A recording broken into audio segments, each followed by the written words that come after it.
Assalamualaikum warahmatullahi ta'ala wabarakatuh.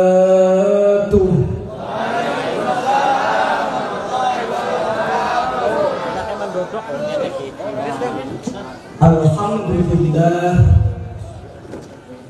alhamdulillahil qail wa ma arsalnaka illa rahmatan lil alamin. Asyhadu an la ilaha illallah wahdahu la syarika lah, al-malikul haqqul mubin. Wa asyhadu anna sayyidana Muhammadan abduhu wa rasuluh, as-sadiqul wa'dil amin. Allahumma shalli wa sallim wa barik ala sayyidina wa qudwatina wa uswatina wa qurrati a'yunina wa maulana Muhammadin imamil muttaqin wa ala alihi wa sahbihi ajma'in. Subhanaka la ilma lana illa ma 'allamtana innaka antal alimul hakim. Rabbi shrah li sadri wa yassir li amri wahlul 'uqdatam min lisani yafqahu qawli. Waj'alni waziran min ahli. Ya mufahhima Sulaiman fahhimna, ya mu'allima Ibrahim 'allimna. Amma ba'du, fadilatul qurra wa zumratul ulama, hadratul mukarramin, para kiai, para masyayikh, para alimul ulama, para sesepuh bini sepuh, para hujaj, para ustadz, para qori dan qori'ah, para tokoh, baik tokoh masyarakat, tokoh adat, tokoh agama, tokoh pemuda, seluruhnya guru-guru saya, orang-orang tua saya yang tidak bisa saya sebutkan satu persatunya, mudah-mudahan tidak mengurangi rasa ta'zim hormat saya kepada para beliau. Insya Allah iringan doa selalu kita panjatkan, mudah-mudahan guru-guru kita, orang tua kita, beliau senantiasa ditambih-tambih keberkahan sinar kemuliaan demi Allah Subhanahu wa ta'ala, amin. Tidak lupa segenap aparatur pemerintah, para zu'ama, para umara minal a'la ilal adna, mulai dari bagian yang tertinggi sampai sekap jajaran bawah, camat, lurah, RT, RW, seluruhnya yang tidak bisa saya sebutkan. Mudah-mudahan tidak mengurangi rasa hormat saya kepada para beliau. Terkhusus yang sangat saya hormati juga saya banggakan segenap panitia penyelenggara peringatan Maulid Nabi Agung Muhammad Sallallahu Alaihi Wasallam, seluruh masyarakat Kampung Gudang Lelang, terkhusus segenap panitia penyelenggara, para pemuda, para isma yang telah berjuang bersikeras mencucurkan keringatnya, tenaganya. Mudah-mudahan perjuangan mereka Allah balas dengan limpahan keberkahan. Tidak lupa juga para tamu undangan, bapak-bapak, ibu-ibu, para pemuda, para remaja, hadirin, hadirat, mustami'in, mustami'at, salikin, salikat, santriin, santriyat, laskar, santri, banser, ansor, fatayat, seluruhnya saya tidak bisa saya sebutkan. Juga laskar Masjid Nurul Huda. Mudah-mudahan yang hadir di tempat ini dengan ikhlas hati, tujuan untuk hormat dalam memperingati Maulid Nabi, seluruhnya mendapatkan rahmat barokah maghfirah dari Allah Rabbul Izzati. Amin ya rabbal. Ibu bapak hadirin wal hadirat rahimakumullah. Izin kepada aparatur pemerintah, terkhusus tadi yang berbicara di camat ya. Mohon maaf saya ceramah tidak bisa pakai masker. Karena jujur saya kalau pakai masker ada mengap.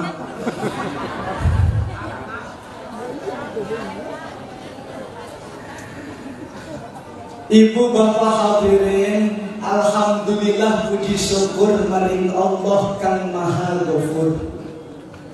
Kita semua duduk di tempat ini hormat memperingati kelahiran Kanjeng Nabi Muhammad sallallahu alaihi wasallam. Di tengah-tengah pandemik wabah corona ataupun COVID-19. Tapi alhamdulillah masyarakat Kampung Gudang Nelang dengan semangatnya yakin kepada Allah. Dengan adanya acara seperti ini berdoa bersama, mudah-mudahan Allah jauhkan kita dari berbagai macam belai dan juga bencana. Amin. Sebenarnya jujur Ibu Camat ataupun pemerintah yang lainnya, Ibu Camat memerintahkan ibu memakai masker. Sebenarnya Islam yang sudah terlebih dahulu memerintahkan. Beberapa abad yang lalu syariat sudah menganjurkan bagi wanita boleh silakan ditutup. Dan sekarang lucunya semua bukan karena perintah syariat tapi karena takut corona. Betul. Lamun sing nganggo kodong memaskeran rada pantes. Kadang ane lagi senebe ngedeleng wong celanane cingkrang, ora nganggo kodong ditutupi lamben. Lambe dhuwur ditutupi lambe sor.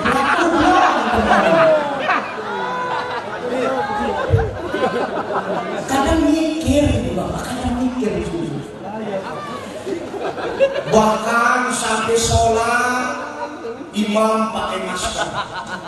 Mohon maaf saya tidak menyinggung, silakan tanya, ada Abah Santani, ada kiai yang lainnya. Yang namanya bacaan Fatihah ini adalah salah satu rukun qauli. Salah bisa ini urusan kalau jamaah urusan. Kita buka masker. Bismillahirrahmanirrahim. Jelas. Ya. Tutup.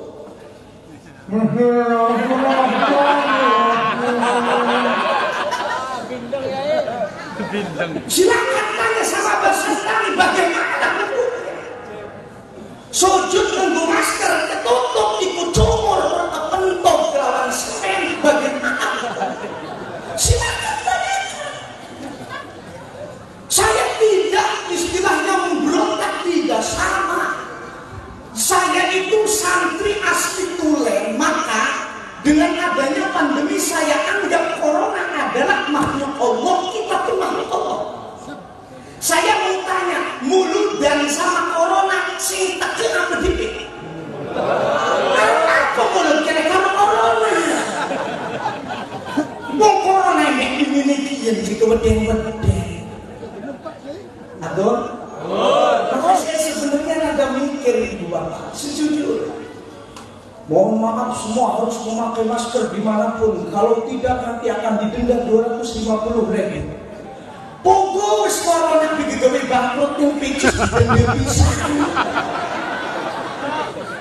Mohon maaf, harusnya pemerintah itu memberikan peraturan seperti ini. Masyarakat harap memakai masker. Siapa yang memakai masker akan diberikan uang 250.000. Oleh Dikon yakin pakai KB.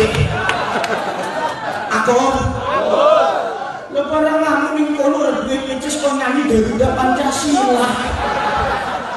Nenek Garuda. Masya Allah. Ini kenyataan Ibu Bapak, ini benar-benar nyata. Makanya saya harap tetap umat Islam itu tauhidnya kuat. Corona makhluk Allah, kita pun makhluk Allah, betul? Pikir saya, kalaupun corona itu mohon maaf, kita tutup masker, tutup hidung, tutup mulut supaya corona tidak masuk lewat rongga mulut ataupun hidung. Pikir saya, mungkin si kuping bisa mancing. Kan salurannya THT, tenggorokan, hidung, telinga. Ini satu jalur. Kudu nih nunggu masker sekalian kalau kuping. Artinya saya berbicara seperti ini demi Allah, urusan nanti takdir Allah. Walaupun mohon maaf, corona itu berbahaya, akan menyebabkan mati. Mohon maaf, kalaulah Allah yang tidak merintahkan itu sudah takdirnya mati, tidak akan mungkin. Betul. Tapi buktinya banyak kiai yang mati karena corona. Itu penyakitnya wis pakai. Kucing manis, diabetes, stroke, rontruk, telung truk. Mohon maaf, saya tidak mengajarkan ikhtiar perlu siapapun. Siapapun perlu ikhtiar, betul? Siapapun perlu. Umat Islam punya ikhtiar tidak? Sangat punya. Sholat sedini 5 balik kenang baru ibadah. Betul? Langsung orang salat kenang corona sebuah teman mati dikit gelos. Ini artinya mengajarkan keimanan kita. Memang benar banyak hikmah yang kita ambil di dalam pandemi ini. Karena ada corona, jujur ibu bapak, saya di foto masih gondrong. Itu masih zamannya masih muda, belum nikah. Saya menikah kurang lebih hampir setahun lebih. Alhamdulillah dikaruniai anak 1. Lahir pas kemarin pertama awal lockdown bulan Sya'ban, bulan April. Anak saya lahir laki-laki, tapi saya tidak kasih nama Ahmad Covid, tidak. Lahir anak saya laki-laki, alhamdulillah selamat. Anak saya sekarang umur 6 bulan, hikmah dari corona. Istri saya tidak positif corona, cuma istri hamil positif. Jadi anak pertama meteng siki umur 6 bulan, ning weteng kandungan wong wadon rabi kula sedikit wis 3 bulan. Lah inilah hikmahnya kita kemanapun pakai sarung tidak susah. Jujur kalau masuk bulan Rajab, Puasa, dan sampai ke Maulid, mohon maaf, saya ketemu istri jarang-jarang.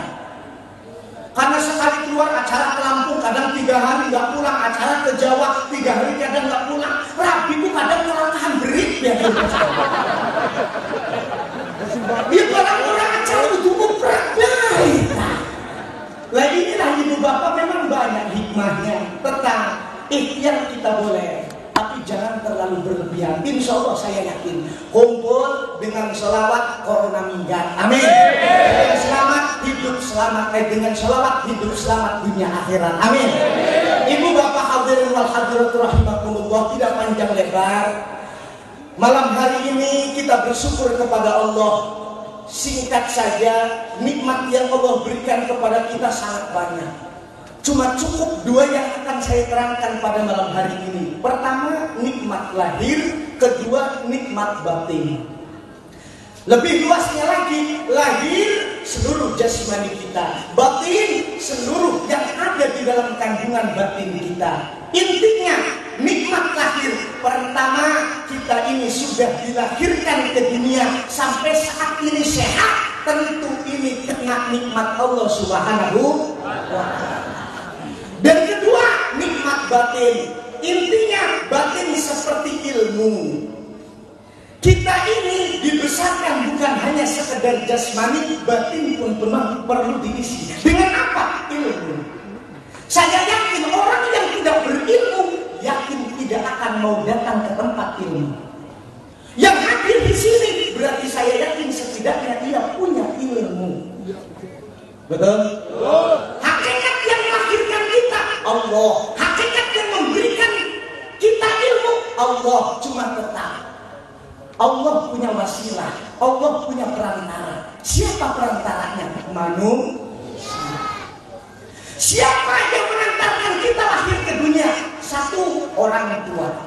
Siapa hakikat orang yang memberikan ilmu kepada kita? Dua, guru. Dua-duanya adalah orang tua. Maka jelas kata ulama, man lam yaskurin nas, orang yang tidak bisa bersyukur kepada manusia, lam yaskurillah, tidak akan mampu bersyukur kepada Allah.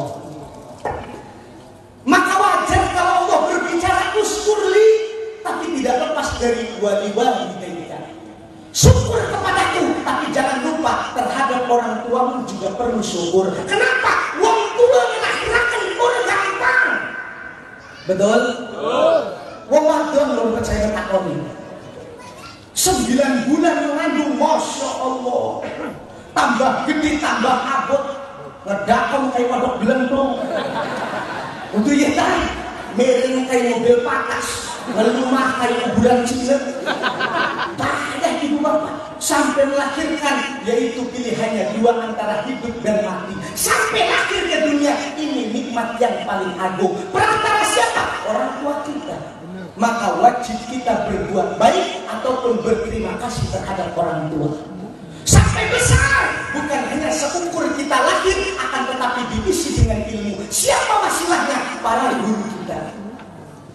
Maka kalau tidak bisa kita berbuat baik terhadap dua orang tua ini, antara guru dan orang tua yang melahirkan, tidak akan hidup bahagia ini Bapak. Dan kadang ada, mohon maaf, sama orang tua baik tapi sama guru kurang baik. Ada juga dibalik, sama gurunya baik, sama orang tuanya kurang baik. Betul? Sama orang tua baik, sama guru kurang baik. Mohon maaf, orang yang seperti ini kadang kurang berkah hidupnya, tidak manfaat ilmunya. Ada orang yang kepada gurunya baik, tapi sama orang tua sendiri kurang ajar. Orang begini bisa jadi orang pintar, tapi kadang keblinger. Bisa jadi orang pintar. Kenapa? Karena sebab baik terhadap gurunya, cuma kadang keblinger. Jadi tidak sedikit orang yang pandai menghitung uang tapi direktur duit picis. Benar. Wong itu kasih tukang hitung picis tapi duduk picis dewe picis uang. Tapi nanya mana uang itu orang bisa hitung picis tapi picis uang. Maka keduanya orang tua ini adalah nikmat yang paling agung. Perlu kita berbuat baik terhadap keduanya. Supaya apa? Bahagia dunia dan akhirat. Apalagi ini peringatannya kelahiran baginda besar Nabi Muhammad. Kalau kita mampu mensyukuri dan berterima kasih kepada orang tua kita, kenapa kita tidak mampu bersyukur atas lahirnya baginda besar Nabi Muhammad? Tanpa beliau tidak akan kita mengenal iman dan Islam. Tanpa beliau kita tidak akan mungkin terang dan urusan agama. Betul? Karena Allah lahirkan baginda besar Nabi Muhammad, kita sampai saat ini alhamdulillah banyak yang menerangkan ilmu-ilmu agama yang tujuannya untuk cinta kepada Rasul, untuk cinta kepada Allah Subhanahu. Makanya saya kalau berbicara, mohon maaf, berbicara Nabi, akhlak Nabi, berbicara tingkah laku Nabi, sangat jauh dengan kita ibu bapak. Lagian kalau kita pikir-pikir, Nabi Muhammad sudah tidak ada. Tanpa wasilah para guru kita tidak akan mengenal. Betul? Maka jelas kita sering mendengar al-ulama warasatul anbiya. Ulama adalah pewaris para nabi. Bukan mewarisi hartanya. Mewarisi apa? Mewarisi keilmuannya. Maka kalau berbicara para ulama-ulama kita terdahulu begitu pandainya menyebarkan, mensiarkan agama Islam dengan berbagai macam caranya. Sehingga walaupun para ulama kita, kiai kita sudah tidak ada, perbuatan baiknya, pengajarannya sampai saat ini masih kita kenang. Betul tidak? Coba ibu bapak, kita lihat perjuangan para ulama, perjuangan para aulia, para wali-wali Allah, perjuangan para sahabat. Masya Allah, kalau kita ceritakan, kita ini tidak ada apa-apanya. Makanya kalau kita melihat Nabi, Masya Allah, sangat-sangat jauh. Nabi Muhammad yang menjadi patokan contoh kita selaku uswatun hasanah. Beliau ranking of number 1.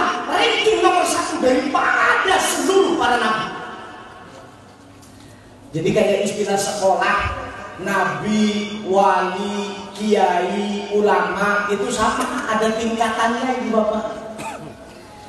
Ranking nomor 1 Nabi Muhammad punya julukan Habibullah. Ada Nabi Ibrahim punya julukan dengan Khalilullah. Ada Nabi Musa punya julukan dengan julukan Kalimullah. Ada Nabi Isa punya julukan dengan sebutan Ruhullah. Beliau ini punya tingkatan masing-masing. Nabi dari akhir zaman yang patut kita contoh Nabi Muhammad. Turun terhadap para wali, wali pun sama punya tingkatan. Kalau kata istilah ulama, ada tobaqatul auliya, tobaqatul ulama, tobaqatul fuqaha, tobaqatul sufiyah. Tobaqah tingkat-tingkat kewalian, tingkat-tingkat para ulama kita. Sedikit saya uraikan. Pertama, mengingat ada para wali di dalam hidup kita. Wali pun sama punya tingkatan masing-masing. Ada tobaqatul auliya, wali tertinggi, ranking of number 1, yaitu wali aktor. Atau kita sering dengar wali kutub. Mohon maaf, saya berbicara kutub, jangan langsung berarti wali kutub itu panda. Jangan mentang-mentang panda ada di kutub, panda wali, bukan. Wali aktor ini ranking nomor 1. Wali ini berbeda dengan para kiai. Dalam satu zaman diberikan kuota cuma 1, itu wali aktor. Kuotanya cuma 1. Jadi mohon maaf Pak Kiai, yang ada kuota itu bukan cuma berangkat haji, wali pun ada kuotanya. Satu zaman cuma 1. Jadi kalau ada wali kutub mengaku 2 saat 1 zaman, berarti yang satunya bohong. Sayyid Bakir, Syekh Junaid al-Baghdadi, Syekh Zainal Abidin, Ibnu Athaillah, beliau itu beda-beda zaman. Wali aktor. Ada juga di bawahnya wali alimah. Dalam satu zaman diberikan kuota cuma 2. Ada juga wali autad. Dalam satu zaman diberikan kuota cuma 4. Ada wali mujabah, wali nuqobah, diberikan kuota 8 dan sampai 12. Ada juga waliul murid. Wali murid dalam satu zaman tidak ada kuotanya. Bebas. Setiap orang yang sekolah berarti punya wali murid, bebas, tidak ada batasnya. Arab sewu itu terserah. Cuma ada perbedaan. Dalam tobaqah auliya, tingkatan para wali dilihat dari bagaimana fizuh diri wawarohi. Batas standarnya para wali Allah adalah la khaufun alaihim wa la hum yahzanun. Tidak pernah takut dan tidak pernah susah. Beda sama wali murid. Wali murid takut dan susah saat akhir bulan karena bayaran. Wali murid itu wali. Ada yang mudah kita contoh pada saat ini. Siapa? Para ulama. Ulama pun sama, kita mengenal ada tobaqatul ulama. Jadi kalau dia kata santri ada istilah al-alim, al-abid, al-arif. Ini berbeda antara 3 orang tersebut. Tapi beliau adalah kiai kita. Al-alim, orang yang pandai dalam urusan ilmu agama. Yarisu aqwalah. Al-abid, yarisu af'alah. Yang ketiga adalah al-arif, yarisu akhlaqahu, yang mewarisi akhlaknya Nabi. Al-alim yang mewarisi kecerdasan kepandaian Rasulullah. Al-abid yang mewarisi tingkah lampah lakunya Rasulullah. Dan ada al-alim yang mewarisi akhlak Rasulullah sallallahu alaihi wasallam.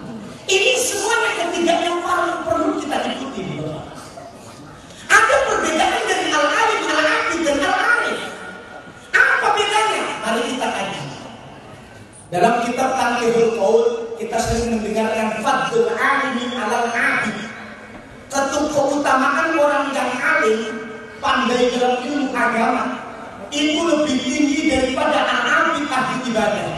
Seperti halnya bulan di antara bintang-bintang. Al-alim diibaratkan bulan purnama. Walaupun satu besar bisa menerangi seluruh alam. Tapi kalau al-abid seperti bintang, walaupun banyak tetap disebut kecil. Betul? Makanya lagu-lagu anak-anak SD bintang kecil di langit yang biru. Pernah dengar ada yang lagi nyanyi bintang-bintang gede? Ada nggak? Walaupun hakikatnya besar, tetap bintang itu disebut kecil, itu Al-Habib. Tapi beliau mewarisi Rasulullah, perlu kita ikuti. Orang yang al-alim biasanya pandai ilmu agama, pintar, cerdas. Aku baik permasalahan kejawab, aku baik pertanyaan pasti dijawab. Pintar ngapalin, pintar ilmu segala-galanya. Tapi terkadang al-alim kurang dalam urusan ibadah dalam arti kata afalnya. Jadi monggo gampangin keren. Kiai pinter, nahu sorot matek beranggoh baca buku akeh kaji, tafsir kaji. Tapi tahajud jarang. Senin Kemis dia rasa-rasa. Salat duha lamun berkati lakeun. Lamun geus lagi pandemi corona kenen baru rajin salat duha nih waduh bangkrut usaha ini. Al-Habib, tapi perlu kita ikuti. Kenapa? Yang mewarisi ilmu Rasulullah. Ada Al-Habib, beliau ini ahli ibadah. Tahajud orang pernah tinggal. Duha rajin. Tiap waktu sholat subuh milik. Sampai waktu suruh sholat isra dilanjut sholat duha, keluar dari masjid ketemu sama tetangga, yai emang hebat ngewiliki suwe, emang ganjarannya kayak aku sih ya mbo. Nah tadi yai pun bisa tiap dina makanan di order gitu kan. Pernah ngerungu-ngerungu jadi kiai ku ganjarannya gede, tapi kalau melu jadi ku ganjarannya kayak ibadah haji mabrur. Itu dari sini kita bikin organinya pandai dalam beribadah, tapi keduanya sama ulama. Ada al-alim, ini lebih condong dalam urusan arif billah, mungkin punya kelebihan mutasyabah musyahadah. Jadi lebih mengedepankan ilmu hikmah. Gampangnya begini, saya iktibarkan, saya kasih contoh begini. Antara al-alim dan al-arif. Ada orang kampung mau nanya sama al-alim. Contohnya bulan haji ini, bulan haji kita diperintahkan untuk kurban, betul? Saya tanya, kalau kurban kerbau untuk orang berapa? Orang 7. Jadi ceritanya kita takon yang al-alim, kiai saya mau tanya, ya tanya apa? Saya ini mau korban satu keluarga, dengar-dengar pernah dengar pengajian katanya nanti kalau kita korban hewan kurbannya buat ketunggangan ke surga, betul? Lah terus Pak Kiai, satu kerbau itu buat orang berapa? Orang 7 Pak. Nah ini pertanyaan saya Pak Kiai, boleh tidak satu kerbau untuk orang 8? Kata alim tidak bisa. Aturan syariatnya kerbau satu, orang 7. Tapi Pak Kiai, sekeluarga saya ini ada 8, biar saya sekeluarga itu bisa naik satu kerbau. Kebetulan anak saya yang bungsu masih kecil, belum balik, mudah-mudahan ada dispensasi. Tidak bisa. Syariat tidak bisa didispensasi. Kalau ketentuannya seperti itu harus orang 7. Oh begitu ya Pak Kiai. Ya. Ya terima kasih Pak Kiai keluar. Akhirnya cari Kiai lagi, ketemu al-arif. Kiai saya mau tanya, apa benar seperti tadi bertanya? Kerbau itu nanti buat hewan ketunggangan naik ke surga, betul? Nah pertanyaan saya Pak Kiai, bolehkah saya ini korban satu kerbau untuk orang 8? Kebetulan anak saya yang bungsu ini masih kecil, mudah-mudahan ada dispensasi. Al-Arif menjawab, boleh, gak apa-apa. Satu kerbau untuk orang 8 nanti naik satu keluarga. Cuma kalau yang kecilnya ini belum balik, berarti masih kecil jasa. Kalau begitu nanti naik keboknya rada susah, beliin aja tangganya satu kambing, supaya nanti yang kecil bisa naik kambing dulu, baru naik ke atas kebok. Nah baru enak bisa naik kebok sama-sama. Oh begitu ya Pak Kiai, iya bener nih. Nah iya, makanya beli kambing satu lagi. Oke siapa Kiai, kalau begitu saya beli kambing satu lagi. Beli kambing satu lagi, akhirnya pas 8 orang, satu kambing satu kambing. Dua-duanya tidak ada yang salah. Cuma mana yang lebih arif dan bijaksana. Semuanya adalah ulama kita. Maka tanpa adanya ulama, takkan mungkin kita bisa mengikuti sunnah-sunnah Rasulullah Sallallahu Alaihi Wasallam. Maka kata ulama, kalau kau ingin hidup bahagia di akhirat, gampang. Unduru ila Muhammad, lihat apa yang telah dilakukan oleh Rasulullah. Bagaimana wahai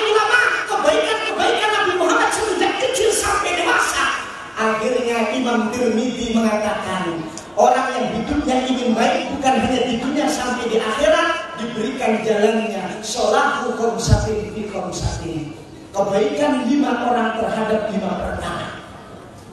Apa saja wahai Imam Tirmidzi? Yang pertama, sholahu sobiyi fil maktabi, kebaikan anak-anak kecil, anak-anak kita itu bagaimana kita tempatkan di dalam pendidikan masa kini. Ya, anak-anak kecil mungkin yang belum balik, itu ibu bapak bukan berarti kita itu membebaskan diri, tetap ada tuntutan. Contoh seperti fikihnya, anak kita kalau sudah 7 tahun agak ditegur, nah puasa. Kalau nggak tahu gimana Pak Ustaz? Ya sudah, yang penting tugas kita sudah memerintahkan syariat kita. Nanti umur 10 tahun, nah puasa Ramadan. Kata Rasulullah, tadi digepuk seni. Aja kencang. Puasa sih. Buat cok di sini. Yang penting menggugurkan kewajiban. Puasa enggak? Puasa ya. Nah, jangan pelan-pelan. Supaya apa? Nanti kalau anak kita belum kuat puasa, hilanglah dosa kita. Tapi kalau kita membiarkan anak kita tidak puasa, bisa jadi kita berdosa karena kita tidak mendidik ilmu agama. Betul? Betul. Maka sejak kecil anak-anak kita dididik, ibu bapak. Kan kita tahu sendiri. Iya baik dong, dengan orang itu masih enak, ujiannya nggak seberat zaman sekarang, betul tidak? Saya waktu SD sekolah TK ibu bapak dulu nggak ada, masuk langsung SD. Mohon maaf, sekolah agama nggak kenal yang namanya handphone. Jadi membantu setan gepeng. Ya handphone itu setan gepeng ibu bapak. Jadi setan itu cuma kudu digelati dengan dinding, dicekali setan itu aja percaya. Nah kalau betul. Lagi ibu bapak, anak kita sekarang yang kecil-kecil sudah pandai bermain handphone. Jangan kita punya cilik, masya Allah, nggak perlu yang namanya handphone. Hiburan anak-anak kampung, mana aja layang-layang, main gatrik, main keneker, ke jurang kali. Betul tidak? Sekarang jangan kita temukan ibu pakai handphone, pom cilik ke Suryoto. Betul? Kenyataan ibu bapak. Tapi biarkan saja kita didik pelan-pelan. Karena memang ini sudah zamannya ibu bapak. Tidak bisa kita fanatik di hidup zaman seperti ini. Betul? Maka kita bagaimana cara mendidik anak kita dengan kelembutan sesuai zamannya. Karena memang lawan keras di anak urusan polisi. Pokok kita mendidik anak cilik-cilik belaknya. Betul mikir-mikir bahwa ada di penjara. Atau banyak. Apalagi orang tua sekarang kan banyak kekerasan terhadap rumah tangganya. Anak sampai digebuki, mohon maaf. Ini kan bisa dijebloskan orang tuanya terhadap penjara. Betul tidak? Padahal saya jujur ibu bapak, demi Allah saya tidak pernah menerima yang namanya didikan lembut. Bengen sebelum mancing SD, ngaji lagi, ngaji dunia, ngaji kalau nggak ngaji sekarang disabet, ditabok, waret ibu bapak. Bocah sisi jajan. Betul tidak? Sampai saya ditekek sama orang tua saya, ngaji lu. Bapak kan mati kita jelas dari mana?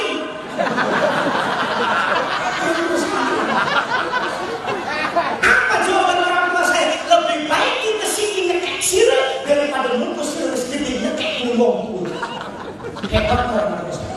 Tapi saya dulu menerima juga. Aja kayak kan kok. Lah sekarang kalau mau keras begitu bukan zamannya, susah. Betul tidak? Makanya sebenarnya jujur Rasulullah itu hebat. Rasulullah itu ibu bapak ditinggal dalam keadaan yatim piatu masih kecil ibu bapak. Betul tidak? Tapi banyak yang rela mengurus Rasulullah. Kenapa?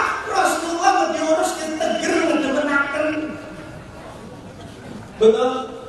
Fungsi dikatakan ya mohon maaf, di depan yang pondok masih cilik dua-dua. Aku semua doakan mohon maaf juga. Ustaz, alhamdulillah udah dari kecil telu. Sing siji pinter jadi tak kuliahaken di luar negeri. Sing loro jadi tentara Ustaz. Sing ketelu iki milih kira dijendel rada belok. Lan nanti sing tak pondokaken Ustaz. Sing jendel sing belok itu dilokon pondok. Lagi sing tanggung jawab Ustaz ya ayo bapak sakit Ustaz tur jengkel tak loro bocah jendel. Saat ngot. Shot ngot. Dot dot. Terus dibaca ngodot. Lagi ibu bapak mohon maaf tidak mudah mendidik anak-anak kecil, betul tidak? Makanya sayangi anak-anak kecil kita, sayangi. Tanam kebaikan, tanam kesenangan, insya Allah besok bakal gantian anak yang akan menyenangkan terhadap orang tuanya. Amin. Orang yang sering menyenangkan terhadap anak kecil tidak ada ruginya. Inna fil jannati darun. Di surga itu ada salah satu tempat, salah satu desa yuqalu laha Darul Farohi. Dikatakan tempat itu namanya Darul Faroh. Ibu bapak masuk surga senang, bahagia. Tapi kalau bisa masuk ke Darul Faroh lebih senang dan lebih bahagia. Siapa yang memasuki la yadkhuluha, tidak akan bisa kita masuk ke Darul Faroh illa terkecuali man faroha sibyan, orang yang bisa membahagiakan, menyenangkan terhadap anak-anak kecil. Jadi anak kecil itu bisa senang, disayang, supaya besok nanti gantian nyayangi, ngenang. Jadi hidup itu yang paling enak lagi kecil, disayang orang tua. Sudah punya istri, disayang sama istri. Jadi orang tua disayang sama anak, mati disayang sama malaikat. Enak. Aja sampai kebalik, lagi cilik disuewat wong tuane baik. Barang wis kawin dimuarake rabine baik. Barang jadi wong tua disewoti anake baik. Barang mati disewoti malaikat pisan. Lebah apa senangnya orang mengono, betul tidak? Makanya tanam kebaikan, besok anak kita akan membuatkan kebaikan untuk orang tuanya. Amin. Kadang-kadang kita ini nggak sadar, ada tingkah kita ini kayak bener tapi sebenarnya salah. Anaknya nakal dua-dua. Nakal kamu, kurang ajar orang tua kamu, dosa kamu. Saya kadang mikir, nunjuk ke anak dosa kamu, padahal anak kecil gak pernah punya dosa. Nunjuk ke anak dosa, tetap hakikatnya dosa berbalik kepada orang tua. Saya khawatir nanti kalau ditanya tangannya kekerasan, nanti besok gantian anaknya pun keras sama orang tuanya, betul tidak? Anaknya sakit. Anaknya sakit.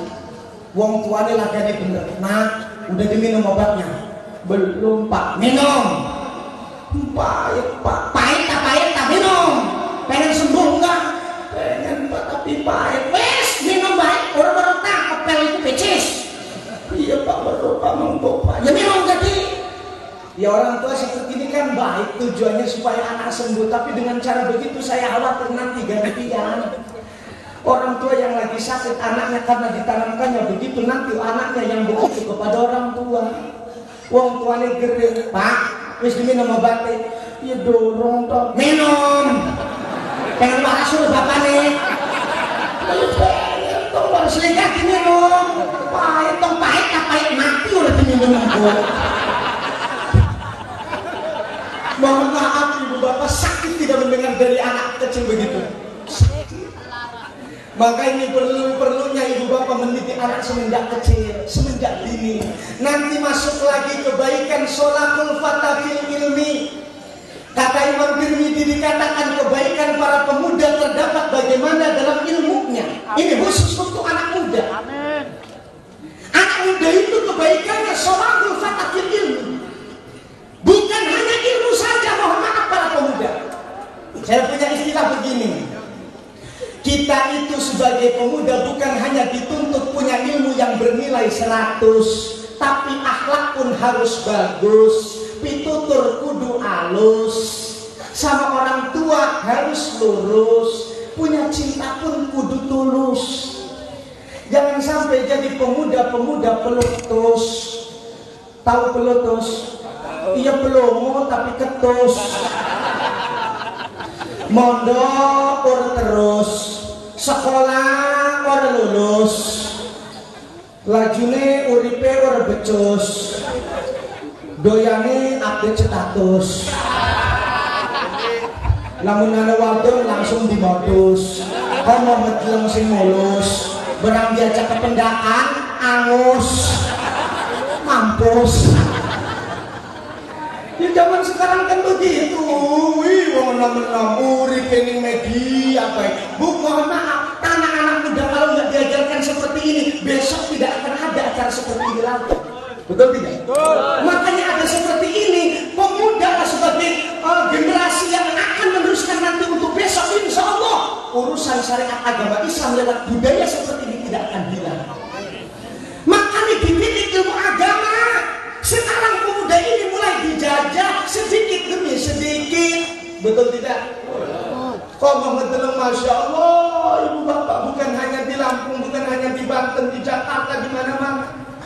Berapa banyak orang yang kecanduan whisky, brandy, top mir, topi miring, top wet, topi soek, sampai bensin diminum. Garang bisikin luar angin bensin, gara-gara bocah orang itu. Belum lagi makan penyedap ekstasi, pil, narkoba dan lain sebagainya. Naudzubillah.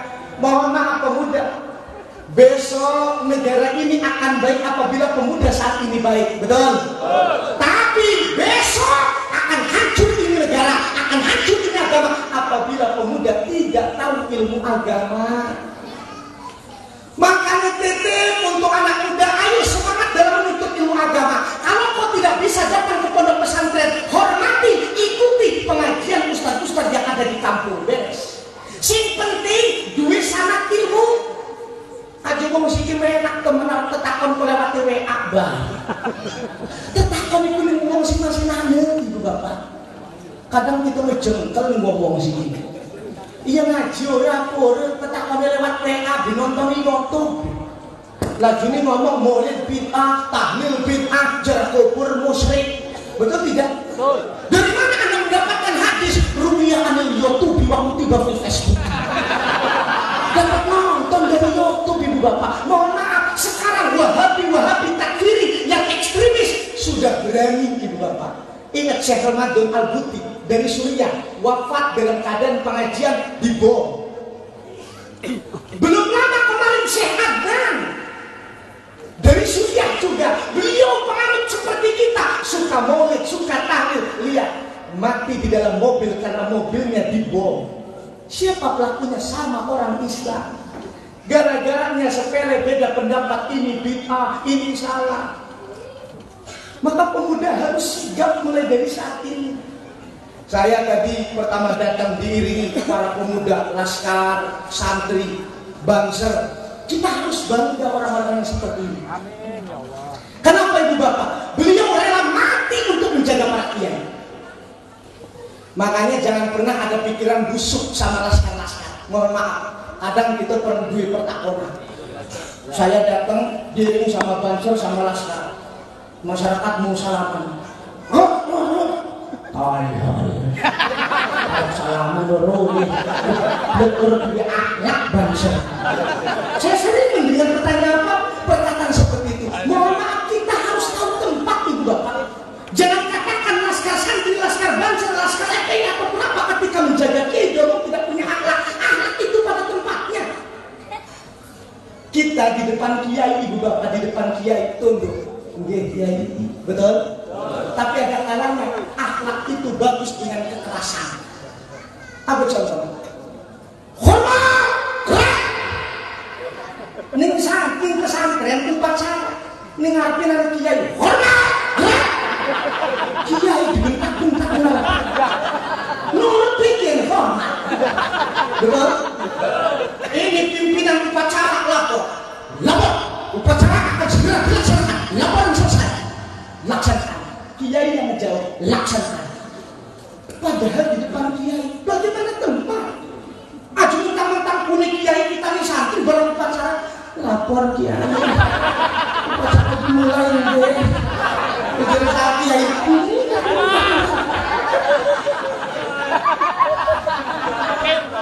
Jadi ada tempatnya ibu bapak. Beliau ini sebenarnya lagi menjaga. Apalagi kita ini kan baru kemarin ini viral. Wong edan bisa gawe lading.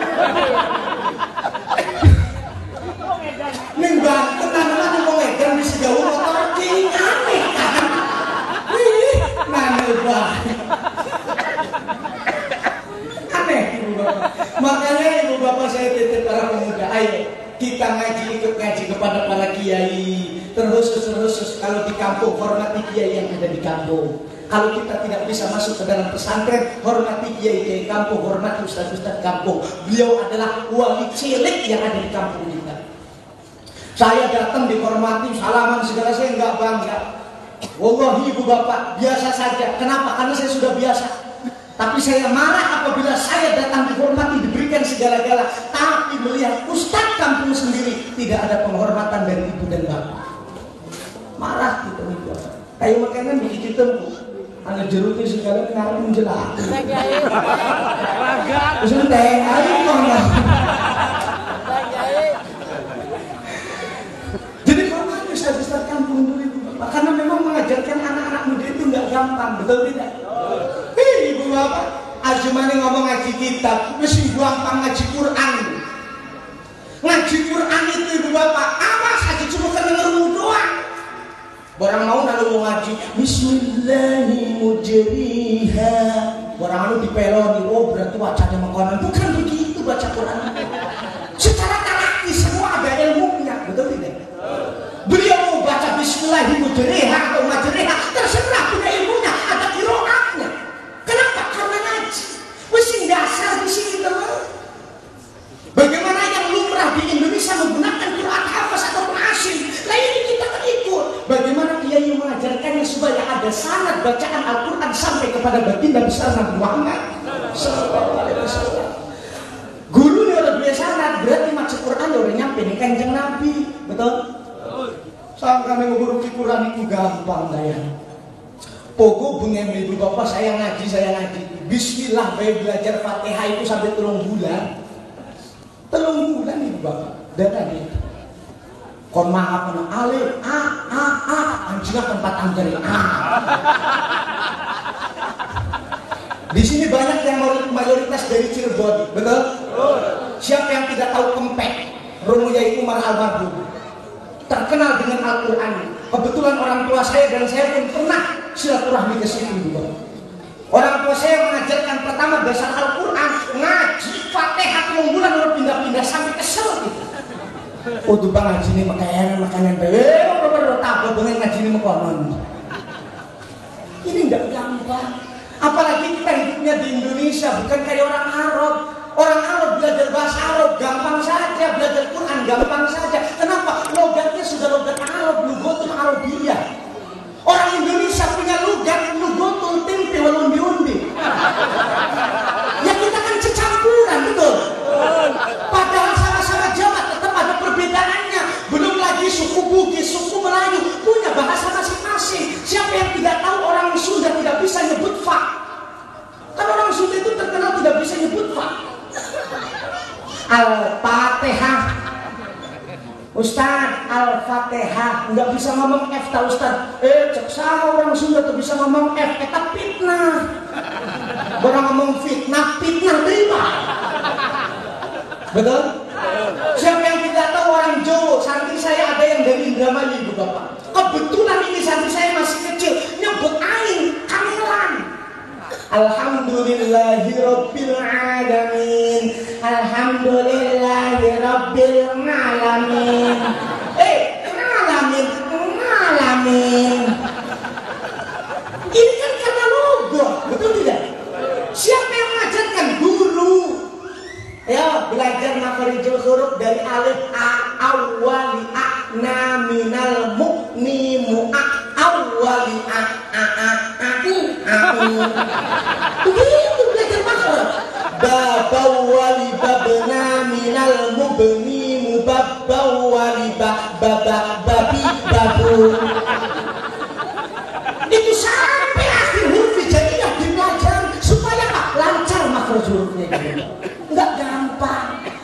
Quran enak dibacanya, ada jabar jerinya mondok, ganti belajar yang baca coretan lake jabar jeri ten wenten. Betul? Makanya jari santri malah kitab gondol enak dibaca ke baik boleh. Jabar jeri lake tetap ada alatnya, nahwu sorof. Belajar nahwu sorof enggak gampang, betul tidak? Makanya punten pendidikan yang paling hebat di Indonesia tidak ada lagi pondok pesantren itu, Bapak. Betul? Sebelum ada SLTP, SLTA, SDTK, pesantren sudah ada. Siapa yang tidak kenal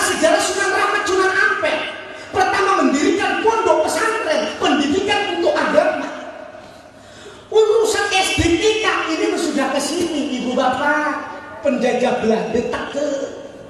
Akhirnya bukan menjajah cuma tanah air, tapi sekolah-sekolah pun dijajah. Betul? Makanya orang sekolah SD, SMP, STM, TK, takarannya cuma satu. Yang penting punya ijazah. Arab pinter, Arab geblek sih penting nani ijazah. Betul?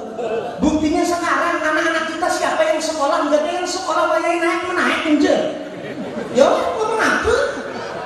Oh, sekarang kan sekolahnya pakai apa? Daring, apa sih namanya? Media, Pak Ustadz. Sekarang kan enak. Tetap simpanya bukan tua nih. Wong tua pun ngerjakan matematika, lulus Pitagoras, orang palang kepelimbang. Aku. Yang enak itu cuma pesantren ibu bapak. Lihat pesantren sampai saat ini masih tetap ada. Betul tidak? Makanya pendidikan mulai dari Sunan Rahmat mengajarkan, supaya kita tidak melupakan orang Arabnya, kata Sunan Rahmat, coretannya dengan bahasa Arab. Maka disebut kata santri Arab Pegon. Tulisannya Jawa tapi pakai Arab, namanya Arab Pegon. Di Arab nggak bakal ketemu utawi, iki-iku, kelawan, iki-iku, nggak nemu. Ini cuma ada di pondok pesantren salah. Mau di Jawa Timur, mau di Jawa Tengah, mau di Lampung, sama metodenya utawi, iki-iku. Betul tidak? Makanya Syekh Khalil Bakalan sebagai guru Hadratus Syekh Kiai Haji Hasyim Asy'ari khawatir. Saya khawatir nanti pondok meninggalkan agar pengajian seperti utawi, iki-iku. Benar kenyataan. Mereknya pondok pesantren, tapi nggak ngaji utawi, iki-iku. Yang dicampur dengan sekolahan, betul tidak?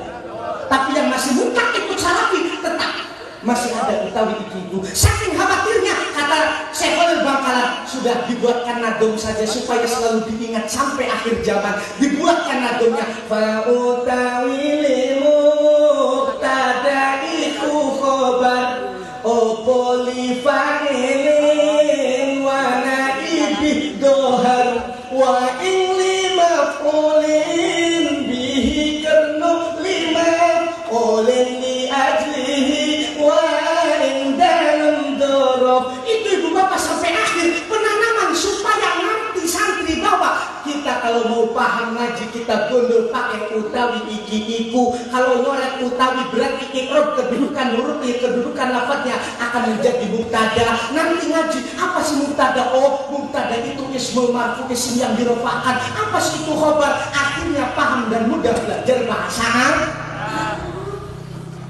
Orang mana belajar nyoret dibelajarin bapak. So, bapak ibu mancing pesantren, orang belajar nyoret, kalau wajib coretan dempet acak-acakan. Betul tidak? Pugu sih ngaji suwe-suwe baik, kadang wajib coretan dempet salah baik. Khalaqallahu samawati wal ard. Wis ngededikaken sapa Allah as-samawati ing pira-pira langit wal ard lan bom. Jadi kita mang santri hari koran Allah kok gawe bom ta. Wong coretan kulane bom jika ngaji. Padahal bumi berhubung nyoret di ebewau umin kewacani bom. Harusnya tambahin iya supaya diwaca jer bumi. Oh nggih ngaji maksudnya mah bumi. Ya wes terusaken wacane wal ibilu lan untu. Mang ibilun unta bukan untu. Nggih ngaji maksudnya ontane duwe untu. Ya wes unta.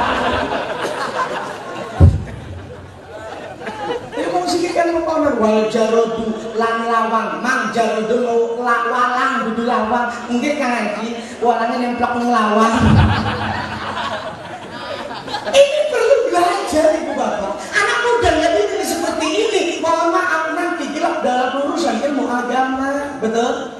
Ilmu nahwu sorot itu pembuka syariat, ilmu yang lainnya bisa ngaji fikih, bisa ngaji tafsir, bisa ngaji yang lainnya. Apabila kuncinya nahwu sorot sudah dibuka.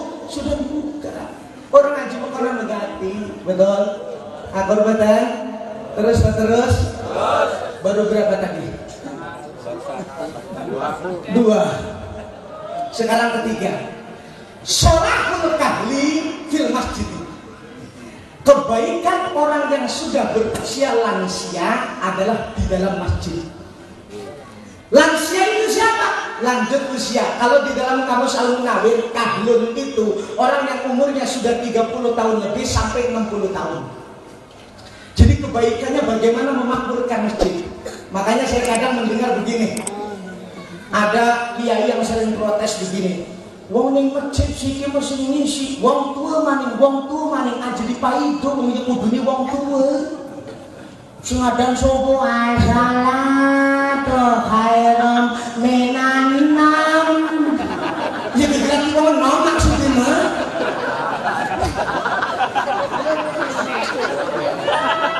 Ya mohon maaf Ibu Bapak, orang tua kalau lagi memakmurkan masjid biarkan memang tempatnya. Makanya orang tua yang sudah lansia pengen selamat dunia akhirat cukup ingat dua tempat. Bagaimana ia selalu ingat bagaimana memakmurkan masjid. Yang kedua bagaimana ia ingat terhadap kuburan. Aman urip urus.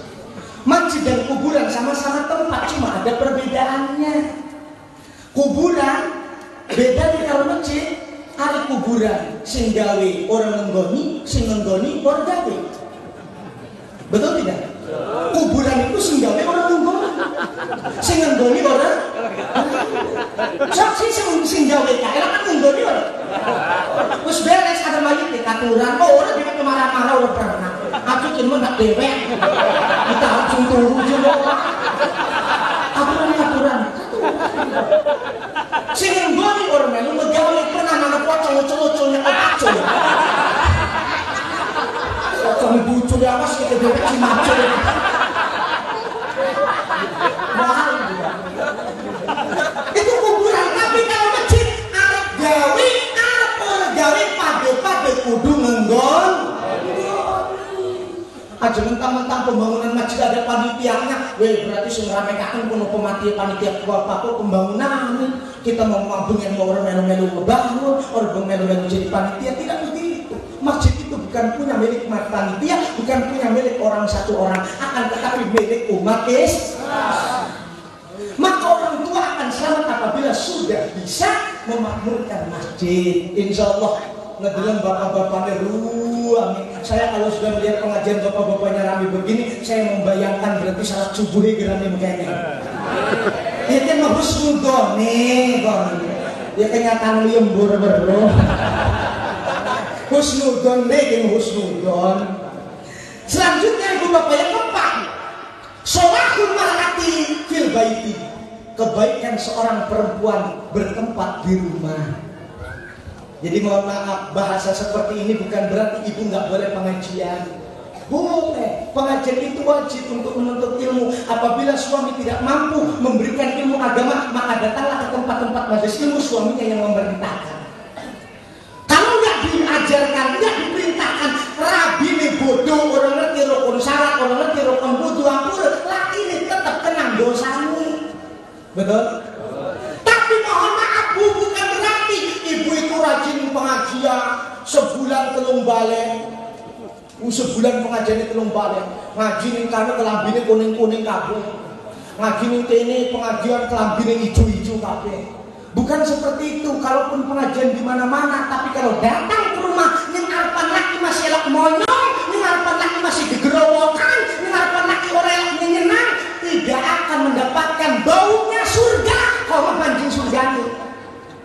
Krung wong wadon. Krung wong wadon. Krung.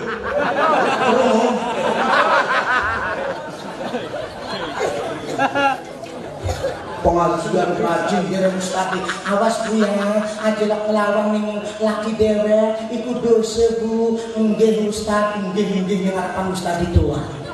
Barang balik ngedeleng ayam celek-celekan endi kan bloon temen laki kita kan. Laki dimarah-marahi kan belek dibersihi ora pun. Mohon maaf Bu, ibu itu tergantung bagaimana mengurus di rumahnya. Intine kata Rasulullah, atiullah wa rasul, taat sama Allah, taat sama Rasul. Dan untuk perempuan yang ketiga, taat terhadap suaminya. Wajib taat, wajib ngurusi, wajib ngerupiah. Bahasa kasare, najan laki nih orang lok salah, najan laki nih orang lok ngaji, najan laki nih ngadu yang baik, najan laki nih doyan main gaplek, najan laki nih doyan mancing. Tetap ngenai mangan, ngenai minum, tetap kewajiban seorang perempuan. Ajelok ngedumel aja lah kan kadang nane bewong wadon sing kesel. Ustaz, kita kadang kesel laki gitu ketak nih mangan tak nih minum dewek mau relak ibadah relak salat. Kita kadang pegel dewek kadang elok nggawekan kopi ku pengen tak campur karo rinso Ustaz. Kira-kira dosa sih makanan itu Ustaz. Saya jawab, ibu aja lah ngegawe kesel.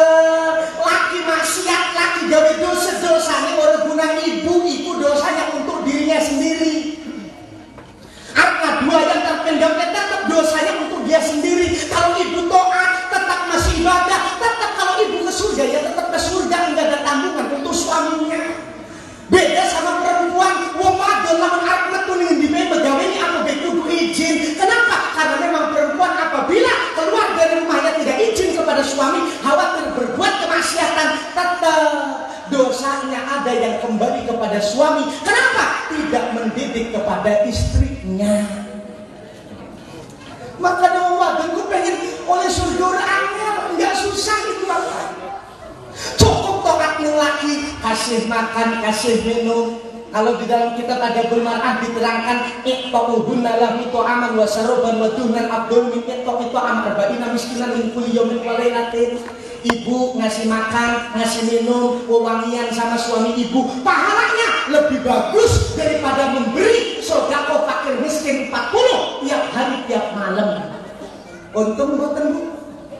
Untung. Ibu masak dohor, suami ibu belum pulang masih apa namanya mayang atau apa? Jadi wong iki mah gelati urang, gelati cumi, gelati poster. Oh ini lobster maksudnya. Lah itu ibu bapak, ibu wis nyapaken omah di meja sudah siap. Kata ibu, aduh nantilah suami saya belum pulang. Ibu nggak berani makan karena belum ada izin dari suami. Pahalanya lebih bagus daripada puasa 1 tahun. Lah pertanyaannya elok ibu masak dohor nonggoni laki atau badog DP. Lah itulah senarane rabi banget. Ibu-ibu ini jawab meleh cuci pimen.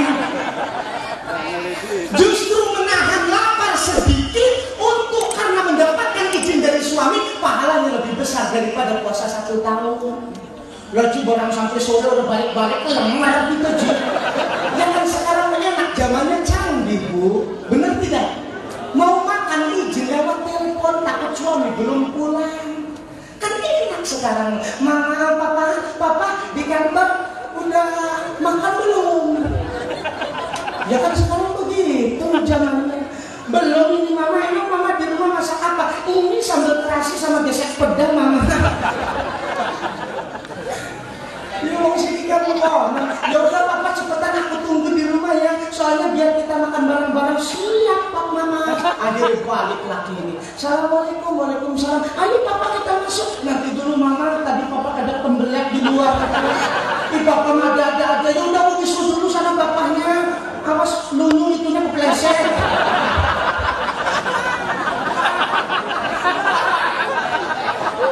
Saya orang jago belajar Indonesia lah kebecu sih yang ekonomi. Mohon maaf ibu bapak, ketika suami datang, ibu baru berani makan itu pahalanya lebih bagus. Menyambutnya saja ketika suami datang dengan keadaan berkeringat, masya Allah pahala besar saat ibu menyiapkan anduk, dielaplah keringatnya suami. Oh luar biasa. Pernah Bu? Pernah Pak? Balik-balik keringatnya dilapi karo rabi. Jadi mau lanang itu balik-balik di pai itu buat dikit rambutnya. Akhirnya awas wanita soleha itu bagaimana cara dilihat dari bagaimana menyenangkan suaminya. Datang disambut ibu bapak. Ketika baru datang pandang dengan pandangan yang indah. Maksud pandangan yang indah itu duduk melotot lambene mancus duduk. Laki balik-balik. Mendelak-mendelik banget. Oleh apa? Enggak, sambut dengan pandangan indah, menurunkan rahmat Allah, disambut dengan mesem, senyum, merci pamer gusi. Itu pahalanya kalau suami senang, sama seperti ibadah umroh. Enggak perlu juta Bu, modal nyengir. Nyengir doang, nyengir. Anak laki dengan sama itu.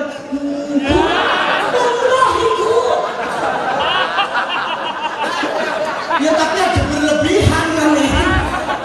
Aja mentang-mentang nyengir laki ibadah umroh, laki betusin mesik. Laki ganti kelambi. Biar laki stres gitu. Ada tempatnya ibu bapak-bapak. Suami datang senyum, di situ sambut dengan salam. Ketika salaman suami istri, tasaqatat dunubuhuma an filali asobihima, rontok dosa, jatuh dosanya antara suami istri dua bersalaman tersebut. Dicium tangannya cuk, sama seperti nyium hajar aswad. Lihat di kitab Adabul Mar'ah. Dalam kitab Adabul Mar'ah bukan hanya mencium tangan, apapun yang dicium itu sama mencium seperti mencium hajar aswad. Pokoknya yang paling ireng yang laki diambung konon dulu.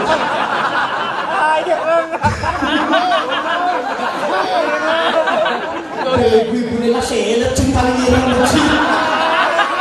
Kau pikirannya jorok itu rambut direng ibu bapak. Mohon maaf ini pahala semua. Maka kunci kesuksesan rumah tangga itu tergantung terhadap bagaimana seorang wanita. Awas Bu, rumah tangga bahagia itu bukan diukur dengan uang, betul tidak? Sebab banyak orang yang tolabul ghina fi kasratil amwal. Orang banyak mencari kekayaan, kecukupan, katanya harus dengan banyak uang. Tidak. Walakinnal ghina, kekayaan, kecukupan rumah tangga fil qanaah. Dilihat dari bagaimana qanaahnya. Qanaah itu nerima ning opo anane. Jadi orang itu prinsip kata santri begini, les orang mesti sugih, orang mesti melarat. Elos orang sugih, elos orang melarat, asal kepengen aku bayanamu. Itu orang enak, betul tidak? Jadi bahasa gampangnya memakaikan dua sikil elos temen pendek asal pade. Daripada jauh cuma sebelah doang. Kenapa? Betul-betul? Nah ini caranya orang itu pas ada depan ibu bapak. Jadi seimbang. Jadi orang itu tidak akan rusak kalau dia bisa menakar dirinya sendiri. Mahalakam rukun, orang tidak akan rusak yang rifu qadra nafsi ketika dia tahu takaran dirinya. Lamun laki ini orang mampu tuku mobil, anjelah ngerok-ngerok. Kakang-kakang bilang tetangga memang tuku mobil baru. Kita kelar runtuh. Ajalah maksa-maksa Bu, lihat takaran kadar sendiri. Ajalah iringin wong liyan supaya hidupnya senang. Betul tidak? Jadi wong sing paling selamat ku sing bisa takarin badan dewek ibu bapak. Saya ingat dulu begini. Saya masih zaman santri. Ketika saya belum nikah, guru saya berpesan, "Ji, menikahlah dengan orang yang sekufu. Sekufu sing sedang endah imbang." Jadi jangan muluk-muluk aran santri itu miskin, mungguin muluk duit apapun, aja lah bergerak rapi, sih pengen duit rapi, sing sugih atau picis aja. Saya nakarnya begitu. Saya ini orang nggak punya berarti nggak perlu cari orang kaya. Sebenarnya nggak masalah orang miskin melarat kawin karo wong sugih, tidak haram. Cuma kerupuknya beda alam. Beneran ibu bapak. Sok saja wong miskin kawin karo wong sugih, punten ketika lebaran Idul Fitri datang, besan ketemu besan, ngobrol orang nyambung. Besan sing sugih ngobroli, "Ih, Fortuner sekilaran ya 350 juta iya promo." Tetapi besan sing larat itu dulit-dulitan bae. Nah, apa Pak? Kandang utus ditutup dorong.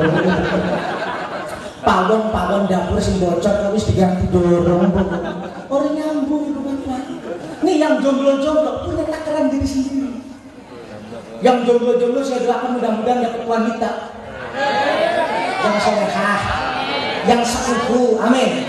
Nggak perlu muluk-muluk cari yang cantik lah. Kalau kita nakar boleh dijimali hawali dunia boleh, tapi nyari yang sempurna itu susah, betul tidak? Sini pasti nih badan deh. Saya cari istri yang pas sesuai dengan saya. Yang ini kayaknya Arab milih digelati pada semua yang cantik boleh-boleh saja, cuma tetap kembali ngedeleng mulus dewek. Iya muruskan wajah kan ada nomornya ibu bapak. Anu sing duwe nomor 1, anu sing duwe nomor 2, anu sing duwe nomor 9. Iya kok nurutan. Ani kita ngaku mulai nomor 9 nggak perlu cari wanita yang mukanya nomor 1. Kerunya ibu bapak juga papa nih. Punten kalau dicari dalam hukum enggak haram. Boleh-boleh saja lakinya pendek, cilik, ireng, urip, pisanus, tapi punya istri, wah lu goblong semok bahaya nol sulit yang kewolu di bawah nulis. Enggak haram, boleh nikah boleh, cuma mohon maaf satu, ngeganggu lingkungan. Ngeganggu lingkungan lu jangan nggak percaya. Orang percaya saksi, lakinya pendek, cilik, ireng, rabine dhuwur ayu, barang gegandengan anak kondang. Kira-kira orang yang di sekelilingnya ketika melihat ada laki-laki pendek cilik ireng rabi dhuwur ayu, uang itu bakal ngedelnya apa? Ngedelnya lagi makan dijedur enak mangan. Ngeganggu lingkungan orang itu. Ngomong ngatur itu pendak karo batur, wong watur kan berodel ngecaprak bebek bae. Jadi wis kawin, iya pugu wis endi lakine, lagi mburi astagfirullahaladzim.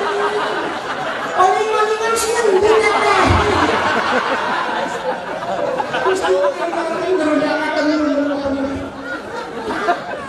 Jadi boleh-boleh saja, cuma kasihan, mending cari yang pas lah ibu bapak.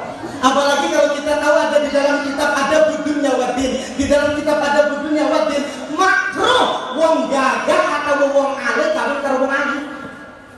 Makruh banget orang jelek nikah sama orang cantik, makruh hukumnya. Satu tadi ngeganggu lingkungan, kedua lebih banyak dapatnya doa buruk daripada doa bagus. Jajan kampung gudang lelang, nana wong laki ini ireng pendek cilik tapi rabine ayu, apa jadi batur-batur? Rabine wong ini namun mati bisu. Bener ganteng itu. Bener bukan? Jadi doa itu lama mati ibu bapak. Lah inilah sing ngantar, mohon maaf ibu bapak, ini perlunya kita menakar dalam diri kita bagaimana pasnya. Itu pun seorang wanita, jangan pernah menuntut apa yang tidak mampu dilakukan oleh seorang suami. Itu yang kan bahwa kebaikan seorang istri terdapat bagaimana di dalam rumah. Yang terakhir, sholahul muqdi fisijni. Kebaikan orang-orang yang suka jahat, yang suka dolim adalah tempatnya di penjara. Artinya mohon maaf ibu bapak, orang-orang yang tidak mau berbuat baik terhadap manusia lainnya tidak layak dan tidak pantas hidup bermasyarakat. Sebenarnya layak. Kita ini hakikatnya bersih, suci dan ada tuntunannya, betul tidak? Yang ditiru adalah akhlak Rasul. Tapi kenapa kalau sekarang kita melihat manusia banyak yang menghina, yang mencaci maki, yang merendahkan satu sama lainnya, yang merasa paling benar, betul tidak? Inilah ibu bapak yang sehingga menjadi konflik sampai saat ini. Gara-gara pemilihan orang akur sampai setahun. Padahal dari kakak Nabi, kakaknya milikin, Nabi ini milikin sampai siki pepelengosan baik. Apa kebaikannya untuk kita, betul tidak? Orang-orang yang seperti ini perlu kita didik, perlu kita bimbing. Makanya kata Rasulullah Sallallahu Alaihi Wasallam, selamatnya orang Muslim bagaimana ia bisa menjaga lisan dan juga dari tangannya. Lisan bisa menjaga dirinya dari menyinggung orang lain, menghina orang lain. Walaupun mohon maaf, seburuk apapun orang yang kita lihat, tetap masih ada sedikit kebaikan. Mungkin saja ia tidak pandai dalam urusan ibadah sholat, tidak pandai dalam urusan mengaji, mungkin tapi ia tetap mengakui bahwa Nabi Muhammad adalah Rasulnya, dan ia masih tetap cinta kepada Nabi Muhammad dan juga Allah Subhanahu wa Ta'ala. Patut kita hargai. Maka yang paling enak itu ibu bapak dengan saling mengingatkan dengan cara yang lembut, legowo. Ini ajaran Rasulullah ibu bapak. Yang kecil bagaimana menghormati yang tua, yang tua bagaimana menyayangi yang kecil. Wakir kabirun warhamatna sobirona aslih lihadril muslimina fatukramu. Yang gede kudu dihormati, yang kecil kudu disayangi. Aslih lihadril muslimin, damaikan orang yang sedang bertikai. Insya Allah hidup akan mulia. Di kampung ini ada yang mungkin rata-rata kaya, ada yang mungkin rata-rata miskin. Tidak perlu saling menghina. Akhlak Rasulullah itu pernah berwasiat kepada salah satu sahabatnya, Abi Dar. Ausoni Khalili, pernah berwasiat Rasulullah Khalili, kekasihku sallallahu alaihi wasallam. Salah satunya bihubbil masakin, dengan mencintai orang yang miskin. Orang miskin dicintai, orang miskin didekati. Ini salah satunya ibu bapak akhlak Rasulullah. Bahkan kita pernah dengar doanya Rasulullah, Allahumma ahdini miskinan wa amitna miskinan. Ya Allah, hidupkan aku dalam keadaan miskin, matikan aku dalam keadaan miskin, dan kumpulkan aku kelak di yaumil qiyamah bersama orang-orang yang miskin. Pertanyaannya, ada nggak yang pernah berdoa saat ini kita ini pernah tidak meminta untuk menjadi orang yang miskin? Laka. Tapi dengan doa ya Allah marzuklah halalan thayyiban mubarakan. Macam itu pengen sugih. Anggapannya kan jadi wong sugih itu senang kan? Betul tidak? Saya tidak melarang orang berkawan dengan orang yang kaya raya, boleh-boleh saja. Tapi ada yang harus kita lebih dekati. Wa an adnu'a minhum. Kita ini diperintahkan untuk lebih dekat dengan orang-orang yang miskin, ibu bapak. Berteman sama orang kaya boleh. Kenapa? Biar kita ketular gampang dalam urusan usaha. Karena orang kaya itu pintar dalam cari uang. Kita berteman dengan orang miskin lebih bagus. Kenapa? Karena memang doanya orang miskin itu dikabul dan cepat diterima oleh Allah Subhanahu wa Ta'ala. Makanya Bu, mohon maaf, orang kaya wajib kon berangkat haji. Kenapa? Ning kene ini doa ini gak dikabuli. Makanya kontak ke Mekah, artinya ning Ka'bah langsung gampang. Tapi orang miskin enggak wajib untuk berangkat haji. Karena manis tato ilaihi sabila. Maka ning kene gini kudu ning Mekah ning kene doane manjur. So, anu wong ngejejaluk, Pak, minta Pak, kita kasih 10.000. Biasanya doain tidak? Ketika ngedoain itu yang terkadang cepat manjur dan cepat dikabul. Tapi aja sengaja, jadi jangan didramatisir. Anu bang miskin, jadi doakan kita dan kami mani, tapi ini bapak, rumah tingkat. Lalu maksud orang kadang ganti itu bapak. Doa yang cepat dikabul oleh Allah itu saat orang miskin itu disenangi oleh kita, langsung terucap doanya. Lalu lagi dulu dilenakan bayi. Mengkoge lereng dewek ada pulsa yang sentek. Benar, ibu bapak. Makanya ketika ada orang miskin kita kasih, kita senang langsung, ya Allah. Allah atur nuhun, mudah-mudahan hidupnya sehat, hidupnya berkah. Nah itu diamini, insya Allah manjur ibu bapak. Tapi kalau harus mandek ya jadi jaluk mani. Ketika harus mandek doanya terusakan susah. Biarkan saja. Ketika orang itu ikhlas mendoakan, yakin itu cepat dikabul. Ada yang timbul pertanyaan, Ustaz, lamun tahu miskin itu berdoa cepat dikabul, kenapa dia nggak mendoakan dirinya supaya tidak miskin lagi, supaya cepat sugih? Mohon maaf, orang miskin itu cepat dikabul doanya kalau ngedoain orang lain. Lamun guna badan dewek aneh. Jadi orang miskin cuma aneh. Ya padahal tukang nyukur rambut uang, tukang ari rambut dewek ya cakak-cakak. Dokter lamun warasakan uang nyuntik, tukang ari nyuntik silet dewek udah bisa. Betul-betul? Kiai, lamun ana sing jaluk, kiai tolong ndeban ini supaya anak kulo sehat, lagi kirang sehat, iku didoakan semua. Cuy, itu ibu bapak dinyatakan anak wong waras, klipen barang anak dewek lagi kering, disembur sampai segala waras-waras. Bener ibu bapak. Mau kenyataan jangan mau lihat kesurupan, kita takut. Matus. Bismillahirrahmanirrahim. Hilang waras. Barang sing senadi dewek sing kesurupan uang ini. Nah inilah ibu bapak sing mata kunta.